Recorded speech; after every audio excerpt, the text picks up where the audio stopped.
क्या आप वेरिकोसील के साथ एट्रोफी से घबरा रहे हैं क्या, या फिर आपको ये लग रहा है कि मैं इनफर्टाइल बनता जा रहा हूं? अगर आप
कंज्यूम करेंगे न्यूट्रिशन और वो आपको देंगे, कुछ ना कुछ बनाकर देंगे, जैसे कि स्पर्म बनाकर देंगे, ठीक है। अब वहां से जाने वाला जो ब्लड है वो कैरी करके वेन्स लेके जा रही है। आपको वेरिकोसिल वेन्स में है, आर्टरीज में नहीं है, ठीक है। अब आर्टरीज जो हैं वो अपने ब्लड के फ्लो को प्रॉपर भेज पा रही है, और वो ऑक्सीडाइज ब्लड भेज रही है, जिसमें न्यूट्रिशंस हैं, जिसमें आपका ऑक्सीजन है, सब कुछ उसी में भेज रही है। अब वेन्स क्या है, वो डीऑक्सीडाइज ब्लड लेके जा रही है।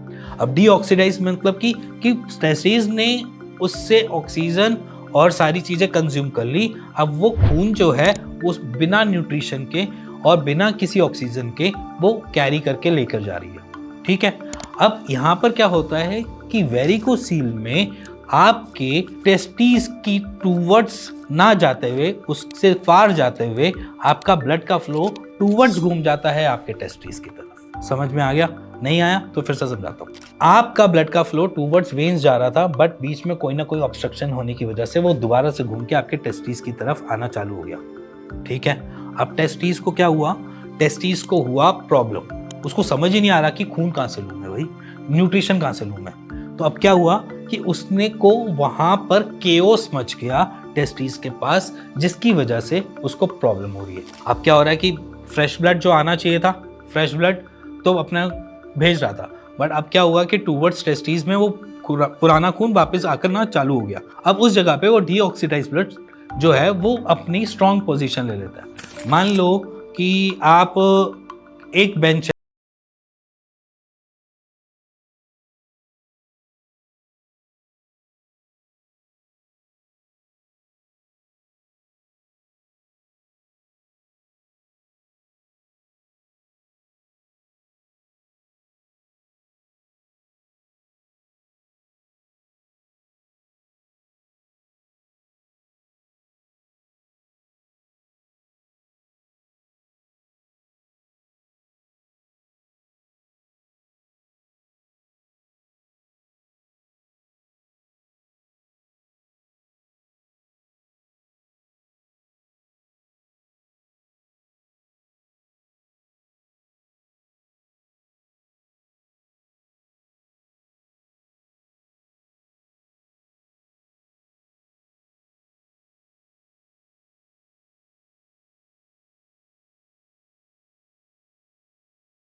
सिकुड़ने लग जाएगी, या उसमें से फेल बच्चे होने लग जाएंगे ज़्यादा से ज़्यादा।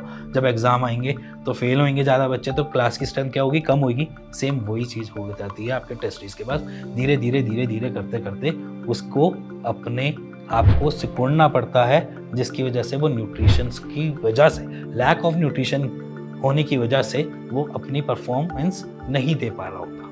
अब जो परफॉर्मेंस नहीं दे पा रहा होता, लैक ऑफ न्यूट्रिशन अलग मिल रहा होता है, तो वो अपने आप को सिकुड़ना चालू कर देता है। क्योंकि हमारी बॉडी यही कहती है जब काम ज़्यादा नहीं है तो ज़्यादा मेहनत करने की ज़रूरत ही नहीं है। तो वहाँ पर क्या करते हैं, ज़्यादा मेहनत होती ही नहीं है, जिसकी वजह से वो सिकुड़ने चालू हो जाते हैं। तो यहाँ पर एट्रोफी भी इन्हीं एक्सरसाइज की वजह से रोक सकते हैं। अब यहाँ पर बात करते हैं कि हैंगिंग, एट्रोफी और दूसरा फर्टिलिटी, तीनों आपकी एक्सरसाइज से नॉर्मलाइज हो जाती है। जो मैंने आपको ये एक्सरसाइज बताई हैं, इसको आपने दिन में 3 से 4 बारी कर लो, और कम से कम 2 बारी तो करो।